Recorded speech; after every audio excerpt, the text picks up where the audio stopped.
বলিউডের mister perfectionist Aamir Khan ও স্নিগ্ধ অভিনেত্রী মনীষা কৈরালার জনপ্রিয় সিনেমা মান।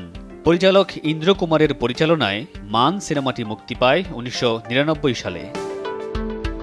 পরিচালক ভেবেছিলেন একটু গুরুগম্ভীর কিন্তু প্রেমের গল্পের একটি চলচ্চিত্র বানাবেন, যদিও সিনেমাটির গল্প মৌলিক নয়। এটি ১৯৫৭ সালের Hollywood classic cinema an affair to remember সিনেমার রিমেক। সিনেমায় মূল চরিত্র আমির খান ও মনীষা কৈরালা, আরও অভিনয় করেছেন অনিল কাপুর এবং রানী মুখার্জি। মান সিনেমা মুক্তির পর এক সাক্ষাৎকারে পরিচালককে নিয়ে হতাশা প্রকাশ করেন আমির খান। তিনি বলেছিলেন, শুটিংয়ের চতুর্থ দিনে তার মনে হয়েছে স্ক্রিপ্টের সঠিক ট্রিটমেন্ট দেওয়া হচ্ছে না। তবে একজন অভিনেতা হিসেবে মানের পাশে দাঁড়িয়েছিলেন আমির খান।